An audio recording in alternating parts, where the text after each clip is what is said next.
আসসালামু আলাইকুম সবাইকে। আমরা আজকে এসএসসি এবং এইচএসসি এর চেঞ্জিং ভয়েস নিয়ে আলোচনা করব। তো চেঞ্জিং ভয়েসটা মূলত কি? কণ্ঠস্বর পরিবর্তন শেখান।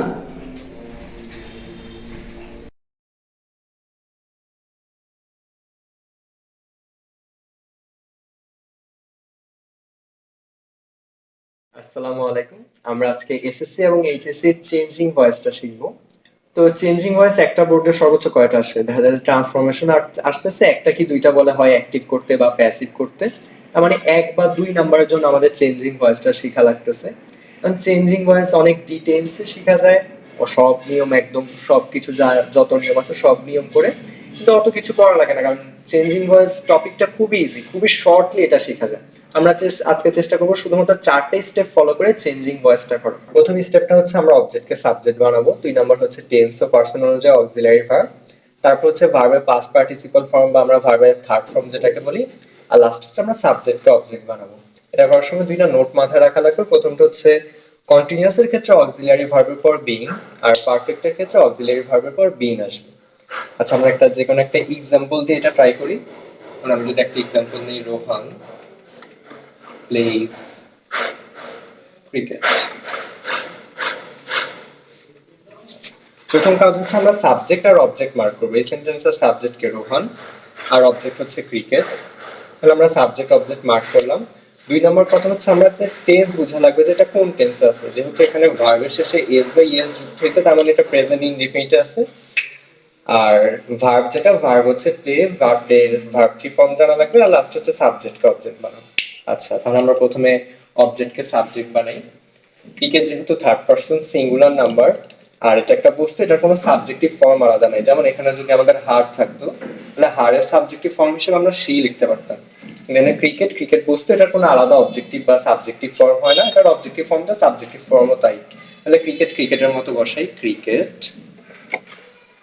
2 নম্বর স্টেপ হচ্ছে টেন্স ও পার্সন অনুযায়ী অক্সিলারি ভার্ব। তাহলে এটা কোন টেন্সে ছিল? Present indefinite. প্রত্যেকটার ইনডেফিনিট কন্টিনিউয়াস একই অক্সিলারি ভার্বে সলভ হবে। যেমন আমি যদি প্রেজেন্টের ক্ষেত্রে করি, প্রেজেন্ট ইনডেফিনিটের আর কন্টিনিউয়াসের অক্সিলারি ভার্ব হিসেবে আসবে এম ইজ আর, মানে কন্টিনিউয়াসের অক্সিলারি ভার্বগুলো ইউজ হবে। পাস্টের ক্ষেত্রেও তাই, পাস্টের ক্ষেত্রে কন্টিনিউয়াসের ভার্বগুলো ওয়াজ আর ইউজ হবে, আর ফিউচারের ক্ষেত্রে শ্যাল বি আর উইল বি ইউজ হবে। প্রত্যেকটার ইনডেফিনিট আর কন্টিনিউয়াসে একই অক্সিলারি ভার্ব ইউজ হবে। আর পারফেক্টের নিজস্ব অক্সিলারি ভার্ব আছে, যেমন প্রেজেন্ট পারফেক্টের হ্যাভ অর হ্যাজ, পাস্ট পারফেক্টের হ্যাড, আর ফিউচার পারফেক্টের শ্যাল হ্যাভ অথবা উইল হ্যাভ। যেহেতু এটা প্রেজেন্ট ইনডিফিনিট আছে, তাহলে আমরা প্রেজেন্ট কন্টিনিউয়াস অক্সিলারি ভার্বগুলো ইউজ করতে পারবো এম ইজ আর। ক্রিকেটের সাথে সবচেয়ে বেশি অ্যাপ্রোপ্রিয়েট কোনটা? ক্রিকেটের সাথে এম যায় না, এম যায় আয়ের সাথে, আর যায় প্লুরাল নাম্বারের সাথে। যেহেতু ক্রিকেট সিঙ্গুলার নাম্বার, ক্রিকেটের সাথে আমরা বসাবো ইজ, তাহলে ক্রিকেট ইজ। তারপর হচ্ছে টেন্স ও পার্সন অনুযায়ী আমাদের অক্সিলারি ভার্ব বসানো শেষ। 3 নম্বর স্টেপ হচ্ছে ভার্বের পাস্ট পার্টিসিপল বা ভার্বের থার্ড ফর্ম। প্লের পাস্ট পার্টিসিপল বা প্লের থার্ড ফর্ম কি? প্লেড, তাহলে ক্রিকেট ইজ প্লেড।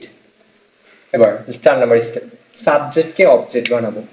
সাবজেক্টকে আমরা অবজেক্ট কিভাবে বানাবো? আমরা রোহানকে ডিরেক্ট অবজেক্টে লিখে ফেলবো, রোহান। কিন্তু আমরা যখন একটা সাবজেক্টকে অবজেক্ট বানাই তখন ওইটার মূলত অবজেক্টিভ ফর্ম লিখতেছি। তাহলে অবজেক্টিভ ফর্ম লেখার আগে এইভাবে সাবজেক্টকে যখন আমরা অবজেক্ট বানাইতেছি তখন তার আগে একটা বাই লেখা লাগে।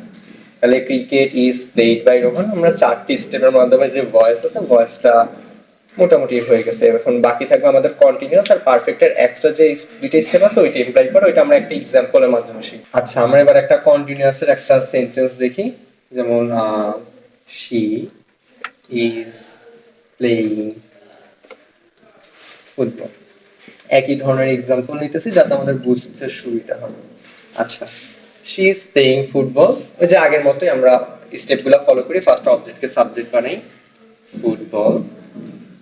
যেহেতু এটা বুঝতে এটার কোনো আলাদা সাবজেক্টিভ ফর্ম নেই, এটা প্রেজেন্ট কন্টিনিউয়াস আছে। প্রেজেন্ট কন্টিনিউয়াস হোক প্রেজেন্ট ইনডিফিনিট হোক, আমরা একই অক্সিলারি ভার্বগুলো ইউজ করতে পারবো। ফুটবল যেহেতু থার্ড পারসন সিঙ্গুলার নাম্বার, এটার সাথে ইজ হবে, তাহলে ফুটবল ইজ। এবার ওই যে আমাদের নোটটা মাথায় রাখা লাগবে, কন্টিনিউয়াসের ক্ষেত্রে অক্সিলারি ভার্বের পর একটা বিং আনা লাগবে। তাহলে ফুটবল ইজ বিং। তারপর আমরা আমাদের আবার রেগুলার স্টেপে চলে যাব। Football is being played by her. Football is being played by her. এখানে আমরা সাবজেক্টের অবজেক্টিভ ফর্ম লিখছি, অবজেক্টিভ ফর্মের আগে একটা বাই লিখলাম। এই জায়গাতে আমরা টু লিখতে পারি, ইনও লিখতে পারি, উইথও লিখতে পারি। এটা পার্সন বুঝে, এখানে হারের সাথে বাই সবচেয়ে বেশি অ্যাপ্রোপ্রিয়েট। এর একইভাবে আমরা যখন পারফেক্ট করতে যাব, পারফেক্টের বেলাও জাস্ট এই যে অক্সিলারি ভার্বটা থাকবে, অক্সিলারি ভার্বের পর একটা বিন আসবে, আর বাকি কোনো চেঞ্জ নেই।